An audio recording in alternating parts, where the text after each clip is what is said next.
சர்வ வல்லவராம் ஆண்டவராகிய இயேசு கிறிஸ்துவின் இனிய நாமத்தினாலே இக்காலை வேளையிலே அனைவருக்கும் அன்பின் இனிய நல்வாழ்த்துக்களை தெரிவித்துக் கொள்கிறேன். இன்றைய திருவசனம் சங்கீதம் 21:11. ஒன்றும் வாய்க்காமற் போயிற்று.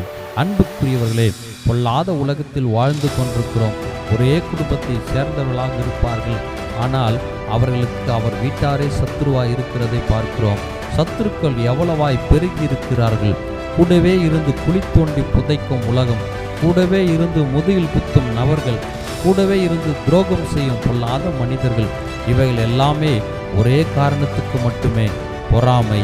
இந்த பொறாமை நிமித்தம் நம்மை விட இவர்கள் நன்றாக இருக்கிறார்கள். சகோதரருக்குள்ளே, சகோதரிகளுக்குள்ளே, பிள்ளைகளுக்குள்ளே, வேலை ஸ்தலத்தில் ஒரு நற்பெயர் வாங்கிவிடக்கூடாது. உடனே எப்படி ஆகிலும் அந்த நற்பெயருக்கு களங்கம் ஏற்படுத்த வேண்டும்.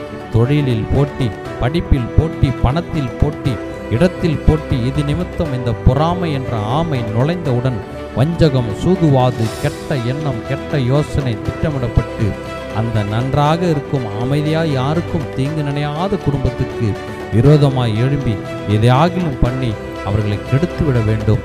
அவர்கள் நன்றாக இருக்கக்கூடாது. சகல பொல்லாத வழிகளை நாடி தேடி எப்படியாகிலும் அந்த குடும்பத்தை அழித்துவிட வேண்டும் என்ற எண்ணம் கொண்டு தீட்டின எல்லா அகித்தொப்பின் ஆலோசனைகளை கர்த்தர் முறியடிப்பார். தீவினை எத்தனம் பண்ணினார்கள், விரோதமாய் பொல்லாங்கு நினைத்தார்கள், ஒன்றும் வாய்க்காமற் போயிற்று. கர்த்தர் உனக்காக எனக்காக யுத்தம் பண்ணினார். நம்மை நோக்கி குறிபார்த்து அன்பு எய்தார்கள். கர்த்தரோ அவைகளை முறியடித்தார். நமக்கு விரோதமாய் உருவாக்கப்படும் எந்த ஆயுதமும் வாய்க்காதே போகும். நம்மை தொடுகிறவன் கர்த்தருடைய கண்மணியை தொடுகிறான். விடுவாரா?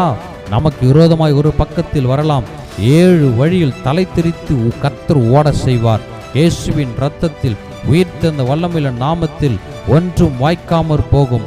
ஆண்டவர் நம்மை இரத்த வல்ல கோட்டைக்குள்ளே சிறகுகளின் மறைவிலே மறைத்து வைத்து கண்மலையின் வெடிப்பிலே வைத்து தன் கரத்தினால் நம்மை மூடி பாதுகாக்கிறார். ஒன்றும் வாய்க்காமற் போகும். பயப்படாதீர்கள். கர்த்தர் பெரியவர், சர்வ வல்லவர், நம்மோடு இருக்கிறார். நிச்சயம் ஜெயத்தை தருவார். ஆமென்.